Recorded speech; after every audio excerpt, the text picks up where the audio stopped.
Hello there everyone, welcome back to the channel. It's Amiibo here, and today we're taking a look at 14 new physical PS5 games releasing in February. Okay, welcome back to the channel. I think you all know how we do it at this point. We go over GameStop and Best Buy new physical releases each and every month for PS5 games, not including VGP and limited run. We just do the stuff you can find at your actual, in-store retailers. And I would say for PS5, this is actually a pretty big month in terms of more major third-party releases, at least for me.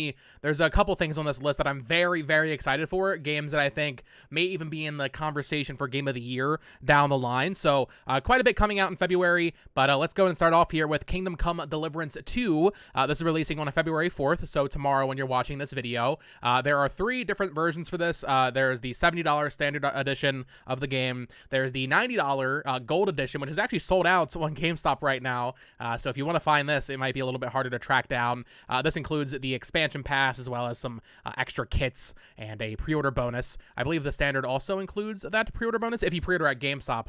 That includes the Lion's Crest bonus quest. You actually get an entire quest. That's very Ubisoft. Ubisoft used to do that a lot with the Assassin's Creed games. But then there is also this $200 special edition releasing on the same day. It is a GameStop exclusive and includes some pretty nice goodies. Includes a 12-inch statue of Henry and Pebbles. I guess those are some named characters in the game, because I'm not too familiar with Kingdom Come. I believe this is like a Bethesda RPG style thing where you make your own character, but then I would guess Henry and Pebbles are important to the story in that way. It includes the gold edition, of course, as well. A very nice cloth map, love that. A Letter of Hope, and the King's Rebels collectible cards, as well as the Coats of Valor enamel pin set. So for $200, I mean, the game's already $70, so you're paying an extra $130 for this this nice statue. If you're a big Kingdom Come fan, then maybe it's worth it for you to pick this up. Maybe put that cloth map up on the wall. You put those pins on your bag or something. But this is one that I would like to check out, but I don't know if I ever will. I never played the original Kingdom Come, but I've heard very good things, and I know there's a very diehard community and a community of people very, very excited for this release. So to start off February with a game that has been so highly anticipated is always a good thing, even if I'm not going to be picking it up, at least not on day one. I know people are very, very excited for this game. In fact, now that I'm thinking about it, I think reviews are already out. Let me check. Okay, I lied. They have not posted reviews yet, but I have watched some preview videos from a couple other people, and they're saying it's just better than the first game in every way. And it's interesting because these scores aren't that high for the original game, but Kingdom Come, I just know, has really cultivated a very, very die-hard audience, and I know they're very, very excited for this new entry. And this is the beauty of doing these videos for PS5. I feel like we don't get a lot of this on Switch, but on February 6th, we have Ambulance Life releasing for $39.99, and it's one of those simulator games. It says Ambulance Life, a paramedic simulator. These games really just have their own audience, man. I've played Lawn Mowing Sim, I've played Power Wash Sim. I like Power Wash Sim actually quite a bit. I like that game a lot, but there's just so many of these simulator games. And to be fair to the Switch, there's a lot of these on the eShop, but I feel like they don't get physical releases as often. But yeah, you have a Ambulance Paramedic Simulator releasing on February 6th. I'm sure this game will randomly, top the charts for a couple weeks, and then nobody will talk about it, but it's just gonna be a thing that's just kind of popular for a little bit. I feel like I'm always hearing about new simulators. I know a little bit different, but there was that trading card shop simulator that blew up, I want to say late last year.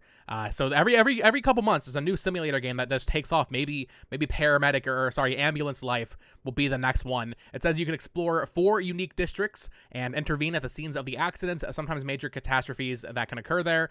Drive ambulances with specific driving styles. So that's kind of cool. You have some actual car gameplay in there, right? Adopt the way you drive in heavy and realistic street traffic. 36 different complaints, from simple daily cuts to third-degree burns caused by an exploding petrol station. Wow. So there's a lot of scenarios in here. I guess I don't know, honestly. 36 different issues. That doesn't really sound like that much, but releasing on February 6th. If you're interested in Paramedic Simulator, you can check out that. Going over to Best Buy, this one caught my eye, even though it didn't review that well. Looking at the reviews here, 54 on Metacritic. Skydance's Behemoth is getting a physical release for $40 on February 6th. This one I find interesting just because it's a PSVR 2 game, man. There are not very many PSVR 2 games that have a physical copy. Star Wars, Tales from Galaxy's Edge, Fantavision. I think one of the Walking Dead games has a PSVR 2 release, but really that library of physical PSVR 2 games is so small. It's almost kind of interesting to like maybe go for a set of these or something, because there's just so few of them. I know that Star Wars game is pretty expensive, but yeah, Skydance's Behemoth, this is already out digitally, just getting a physical release now. And like I said, the reviews are not great for it. But I mean, user review 7.5, so maybe there's just a disconnect there between the critics and the user scores. Although really, there's not that many reviews for either, because let's be real, I don't think that many people are playing on PSVR 2.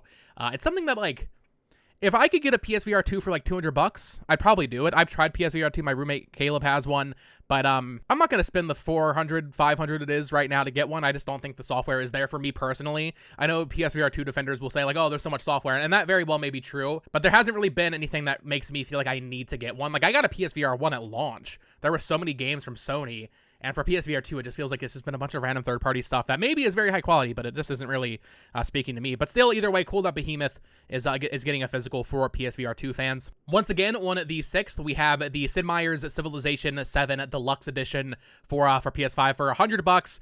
You can buy the standard edition that comes out 5 days later on February 11th.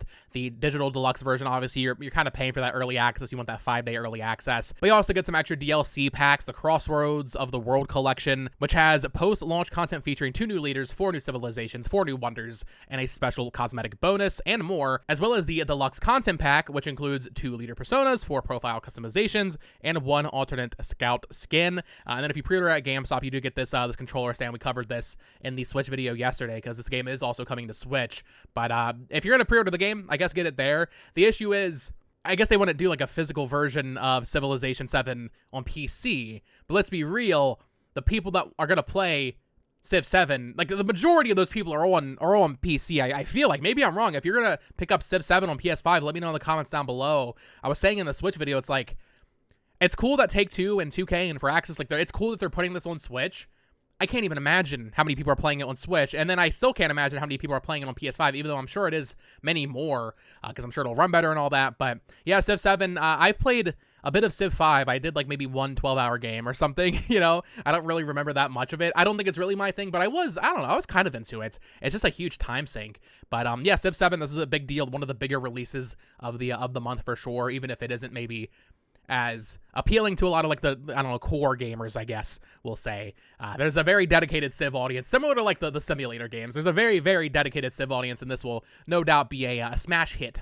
On February 14th, we have another big one. If you are a fan of JRPGs, NIS America is releasing the Legend of Heroes Trails Through Daybreak 2 Deluxe Edition for $60. Deluxe Edition, that's just what NIS America calls all their releases now. You get like a little, you get an art book in there, you get a soundtrack code, but really, it's just the standard version, because there is no regular version, and they never seem to reprint them without that art book, or like the little manual they put inside, or the soundtrack code. So this is really just the only edition of this game. Another entry in the very long-running Trails series. The first of what will be 2 releases this year, because we're getting the remake of Trails in the Sky, the first, later this year. Trails in the Sky first chapter. Very excited for that. Very excited to get more into the series, and by more I mean get into it at all, because I've never played one of these games, but I've been waiting to play them in order. But last year I got into East for the first time, enjoyed East 10 quite a bit, and I think Trails I'll enjoy even more than that. So I'll be playing that remake later in this year. And then I mentioned it in yesterday's video, I'd probably pick this up on Switch, but I don't know, because if I actually play through Trails Through Daybreak anytime soon, I'm going to want to play it on PS5. The Falcom stuff is interesting, because usually they go out of stock. I'm not going to say quickly, because I think you can still get the first Daybreak like pretty like retail price, right? But if you want to pick this up, I would say maybe don't wait on it, because they don't seemingly put these games on sale too much. But yeah, it's cool that NIS America is slowly getting caught up with these, slowly, closing the gap of time between the Japanese release and the English localization. There is still one more Trails game that has not been localized. Hopefully that comes out like early next year, maybe. That'd be nice if they can get it out quicker, and then eventually, aim for like a worldwide release for these games moving forward, because I think the remake of the first game is going to be a worldwide release, which is great. But let me know in the comments down below, are you planning on picking up Trails Through Daybreak? I had a comment on yesterday's video being like, yeah, I'm going to pick it up on Switch and PS5, and I was like, you know what? You, sir, I respect that. You gotta have your favorite games on every platform. I totally get it. Another release from NIS America on February 21st for $49.99, we have RPG Maker with. This one came out on Switch back in October, I want to say, and I was very surprised when I was, gathering all the games coming out this month. I was very surprised to see it releasing on PS5 because I thought it was already out on PS5. I don't know why the staggered release for this game. Maybe they just couldn't get the port ready. I don't really know, but if you are into RPG Maker stuff, this is coming out on PS5. I'd imagine this will probably be the best place to play it. I'm not sure. Are these games crossplay? They'd almost have to be, right? Like, if you make something on Switch, you can play it on PS5. I can't imagine they're not. But I'm not sure what the community looks like for RPG Maker, to be honest. It's one of the few NIS America games I just have not really tried at all. I really don't know much about. I played a little bit of one on 3DS back in the day, but I'm not going to make an RPG. And frankly, I'm not going to play some fan RPG either, realistically. I have too many actual, published games to play to really be spending too much time with an RPG Maker. But, yeah, coming out on PS5 later this month. That same day, though, another big one, I would say, if you've been waiting for a physical release for this, the Plucky Squire is releasing for $34.99 on February 21st from Devolver Digital. And there is also that deluxe edition for $54.99, which includes a 112-page art book and the official soundtrack of the game on a CD. But then, I mentioned this in yesterday's video, it says voucher in the US. I'm not sure what's up with that. Are we getting a CD? Are we not? I wish it would just say that there's a picture in the listing of a CD, so you better hope it has a CD. That's a little weird to me. And then obviously the collector's box. This is one I played a little bit of because it was on PS Plus Premium back in September when it released digitally. But I did not finish it. I liked what I played of it. I love the art style, of course. This is one of the artists that was working on Pokemon for a while there, James Turner. He spun off, made his own studio. And this is their first project. And basically the entire gimmick is you play as Jot, and he can go between a storybook, but also he can jump out of the pages and become a 3D little guy, and you have all these basic kind of sword combat. I guess it's kind of like a classic style Zelda game in a way. When I was playing it, there was a lot of very hand-holdy tutorial stuff. Apparently they actually released a patch to tone that down, so this is one I would like to go back to. I don't think it's very long, maybe 8 hours or something, so I would like to go back to this eventually, and I'll probably pick it up on Switch. I think this is more like a Switch game in my opinion. I don't know. Let me know your thoughts in the comments down below. If you're picking up Plucky Squire, are you doing it on PS5 or on Switch? I don't know. It just feels like a Switch game to me, but that's just because it has a cutesy art style. Then on February 21st as well, from Sega, we have what I would say is probably the third biggest release of the month, fourth, I guess, if you count Civ 7. Like a Dragon, Pirate Yakuza in Hawaii is getting a release physically for $60. There's the standard edition as well as a $130 special edition that includes an acrylic standee and a pirate flag, and you get some costumes. I'm not sure if that's worth the extra $70. I don't know. I really don't think that's worth it. I hate acrylic standees, I gotta be honest. The flag is cool, and I guess the eye patch is neat, but for $70 extra, I guess you're really kind of paying for the skins at that point. And I guess at that point, it really comes down to how much you care about ship customization, which says it's included here. But this is one, I gotta be honest, I very rarely like to play things out of order. I think I might just play this game because I'm so far behind on Yakuza, and this game is so different. It's so different. It's obviously not going to be this high stakes, continuation of Kiryu's story or Ichiban's story. It's just Goro Majima being a pirate with amnesia in Hawaii. I think I might skip around a little bit and allow myself to play this, but at the same time, I haven't played Infinite Wealth, so it'd feel weird to play this when it obviously takes place, at least maybe, I don't know if it's currently with Infinite Wealth or it's after.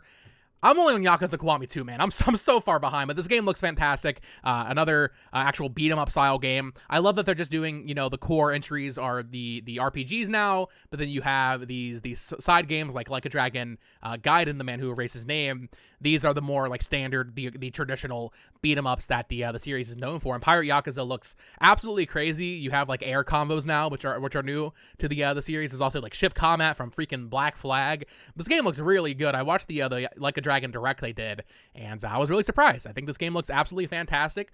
I would like to say I'll play it, and I might skip around and just play it anyway, even though I'm not caught up on the series. But this is one that I'm very excited to see what people think of it, because man, RGG, they're just pumping out games at an unbelievable cadence. Shout out to them. Talked about this one yesterday, Battle of Rebels on February 25th from GS2 Games for $40. This has a place on Switch, I feel like, because there's no FPSs on Switch. There's no games like this, really. I'm looking at the screenshots here. Look at this coronavirus outbreak. They're just talking about Corona in the game. It's basically you're just killing zombies. Yeah, this is just shovelware, and for $40, definitely don't don't play this. Don't buy this. On Switch, I talk about like, oh, it has multiplayer. That's actually kind of like a unique thing because, like I said, there's not that many FPSs on Switch, let alone FPSs with multiplayer. So that's kind of cool. But on PS5, where you can play Call of Duty and Battlefield, no, dude, no, absolutely not. Get out of here, Battle of Rebels. Switching over to Best Buy for these next two, on February 27th, we have Railroads Online Pioneer Edition from Astragon Entertainment. This is a railroad simulator game, I would guess. You build railroads, kind of like a roller coaster tycoon situation, but with trains. It's Pioneer DLC included. Content bonus, it says. Yeah, it says here, become a railroad tycoon, play alone or with up to 15 friends on 3 large maps. So I mean, if you have a huge friend group that's all super into, you know, trains and railroads and stuff, dang, 15 player, I guess 16 player online on a Railroads Online. That's hype. The Pioneer Edition includes some extra stuff here. The Tender Locomotive Bell's Gap. I don't know anything about trains, man, but honestly, like, this looks fine. It looks solid enough. Like, I don't really know how many like railroad train games are there. This looks, if you're into this kind of thing, I mean, I'm sure this is high quality, maybe. That same day, also on Best Buy here, they have the Kemco RPG Selection Volume 1 listed for February 27th for $40. Interestingly, GameStop has this listed as a March release, so I'm not sure if there's some weird, they don't know the date yet for this. It is listed for a February release on Switch on GameStop, so I don't know if the PS5 version is going to come out a little bit later, but Best Buy does have it listed for February 27th. If you're not familiar with Kemco RPGs, these are very like mobile, I would say, lower quality RPGs. They kind of pump these out at an unbelievable cadence. This includes 4 of them. These have had physical releases through other like territories and stuff in the past, but now we're getting them all with ESRB, starting with Volume 1, which includes As Divine Hearts, Revenant Saga, Antiquia Lost, and Dragon Sinker. So if you want some just kind of like, you know, turn your mind off JRPGs, grinding, you know, maybe this is something of interest to you. I think it's really cool that they're giving them ESRB releases. And I'll be honest, even though I know these aren't the highest quality games, I'm a little tempted to get them on Switch. But they are also coming to PS5, and I think this actually might be the first time they're getting a PS5 release, because there were the Switch releases in other territories, but now I think this is the first time they're coming to PS5. Which, if you want to have more RPGs for your PS5, this might be worth taking a look at here. And then final day of the month, February 28th, leaving us with a banger, as well as a couple other things. We have Monster Hunter Wilds. There is the standard edition for $70, which, you know, very excited for this. But also there is that Steelbook edition for $5 more, which I believe literally, yeah, it just gives you the Steelbook. That's all you're getting with this for $5 more. If you want a Steelbook, you can pay for it. If not, that's fine. I'll probably just go with the standard here. But Monster Hunter Wilds, this is the biggest release of the month by far, I would say. Monster Hunter World is the best-selling Capcom game. I'm so curious to see how Monster Hunter Wilds does, because Monster Hunter World, like, that was a moment, man. Everybody was playing Monster Hunter World. I wonder if Wilds will catch that same zeitgeist and have that same popularity. I mean, I'm trying to think how many PS4s were out in the wild when World came out.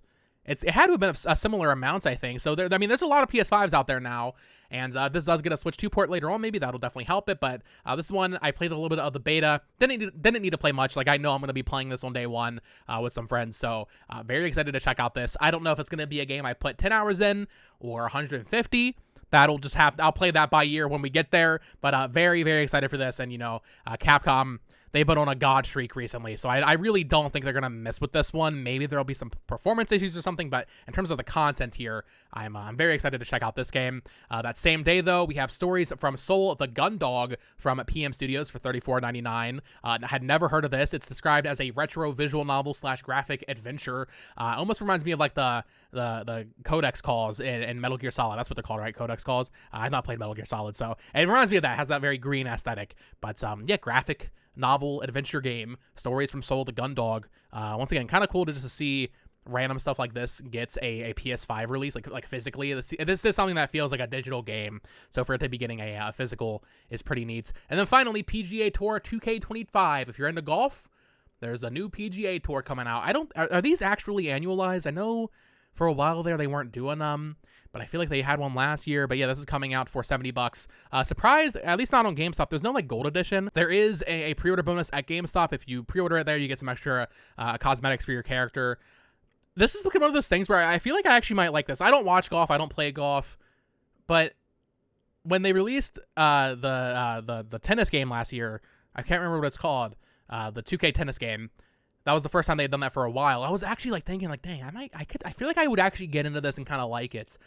Golf, similarly, I think I might actually enjoy playing this. I'm not going to spend $70 on this, but that is our final release of the month. And with that, we have February in the books. So let me know your thoughts in the comments down below. Which of these games are you planning on picking up? For me, Legend of Heroes, we'll see if I pick that up on Switch or PS5. I'll definitely get it on one platform or the other. Monster Hunter Wilds, very excited for that. That is, I would say, out of everything on this list, the only like guaranteed day one buy for me on PS5, because some of the other things I might pick up on Switch, like Plucky Squire, like a Dragon Pirate Yakuza, I'll definitely get eventually.